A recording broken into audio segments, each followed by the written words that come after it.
Okay, now we will discuss about epsilon naught. ये क्या है आपका एब्सोल्यूट परमिटिविटी। तो हमें फोर्स की इक्वेशन ये आ गई हमारी, ये लिखी रहने देते हैं।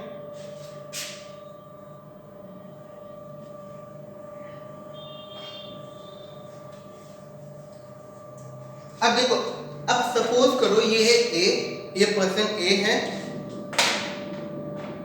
ये पर्सन ए है और ये पर्सन बी है, ठीक है। अब suppose these two are brothers or siblings or friends whatever you want। अब घर पे कोई नहीं है, घर पे कोई नहीं, दोनों अकेले हैं, तो they both can fight freely, मतलब पूरी परमिशन है इन दोनों को लड़ने की, जो भी करने की पूरी परमिशन है आपस में। they can fight, they can apply force on each other freely। तो क्या है, we use term epsilon naught। तो सिमिलरली क्या, epsilon naught is absolute permittivity, that is, or we can say that permittivity in vacuum।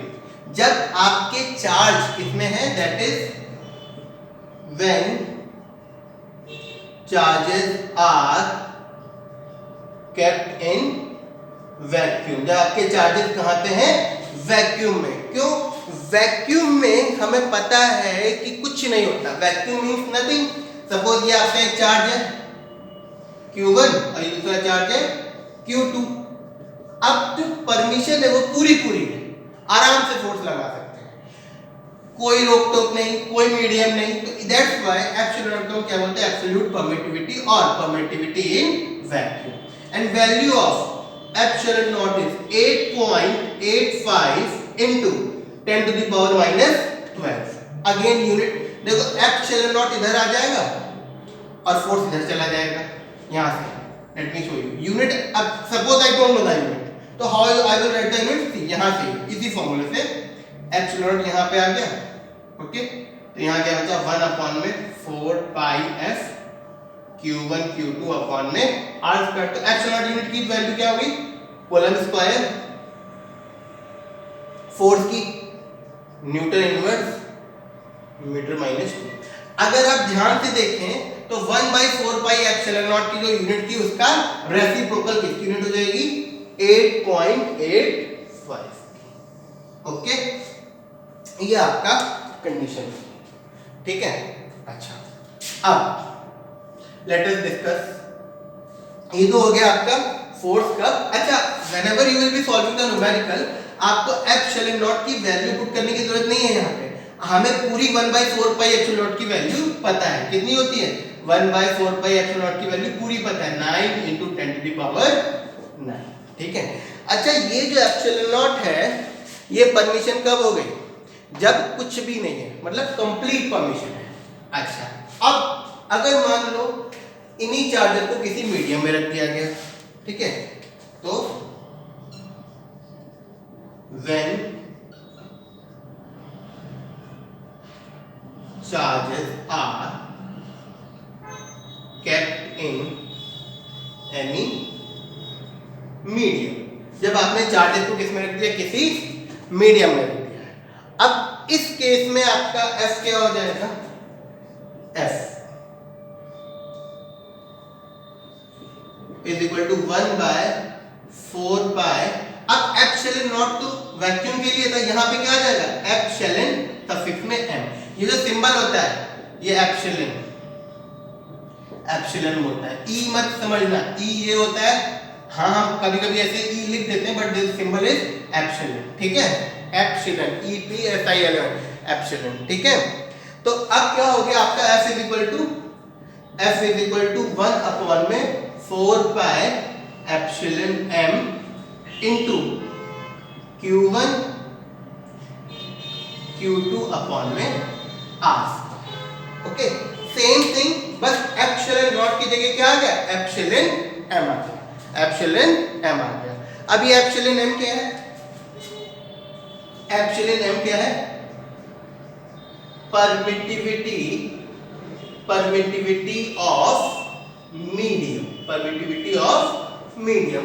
अब medium, अब ये charge अगर air में रखे हैं तो अलग फोर्स लगेगा, वाटर में रखे हैं तो अलग फोर्स लगेगा।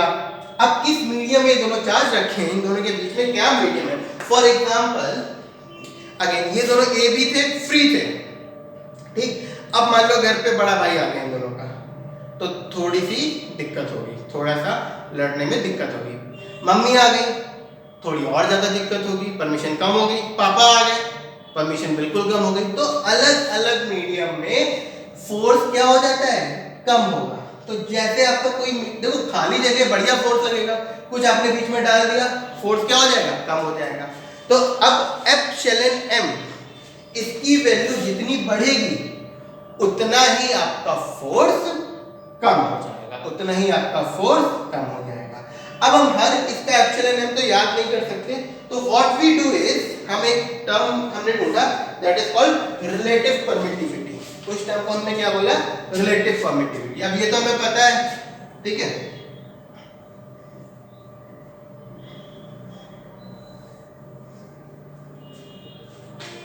तो एप्सिलॉन आर ये क्या होता है आपका, एप्सिलॉन एम अपॉन में एप्सिलॉन नॉट, ठीक है। तो एप्सिलॉन आर क्या है, आपकी रिलेटिव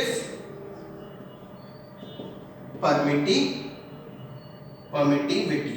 ये क्या है आपका रिलेटिव परमिटिविटी। एप्सिलॉन आर हमारा क्या है, रिलेटिव परमिटिविटी। इसको हम डिफाइन करेंगे, इट इज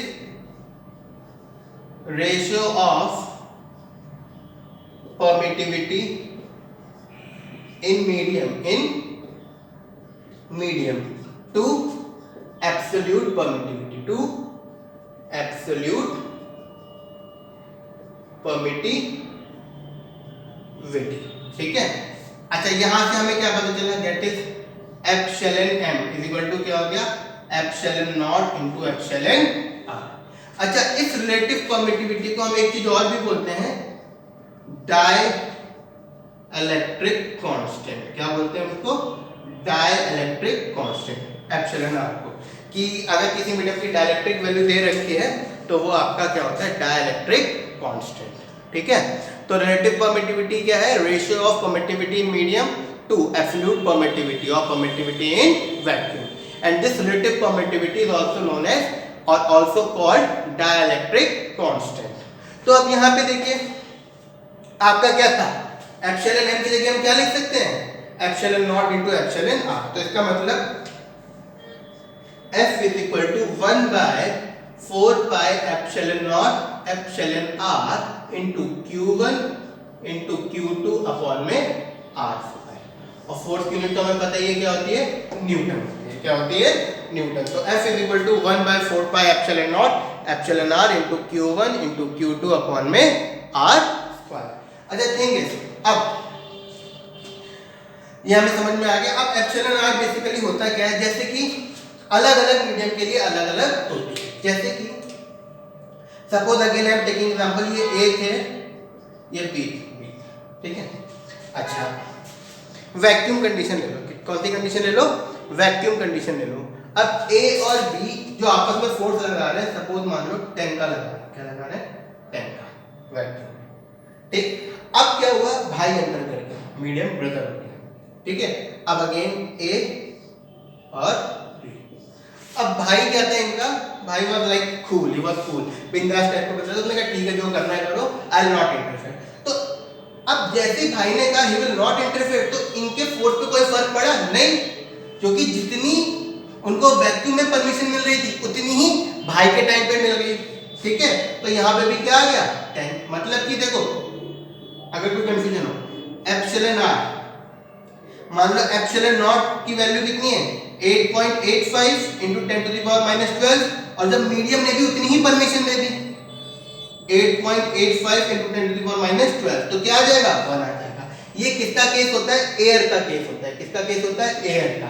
अगर मीडियम एयर है तो उसकी भी परमिटिविटी उतनी ही होती है जितनी की वैक्यूम में होती है।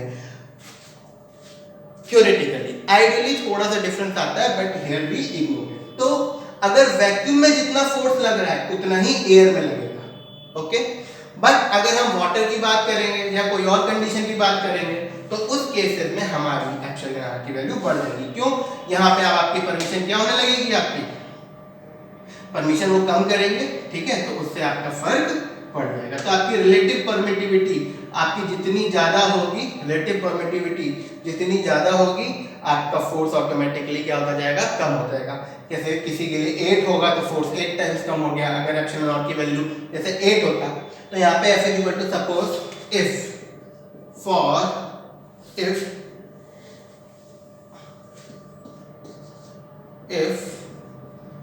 अ मीडियम कोई भी मीडियम है, एप्सिलॉन आर की वैल्यू कितनी है 8, या फिर ये लिखा हुआ डाइलेक्ट्रिक कांस्टेंट की यूनिट क्या है 8, और हाँ ये यूनिटलेस क्वांटिटी है, दोनों की यूनिट सेम है। एप्सिलॉन आर इज यूनिटलेस, ठीक है।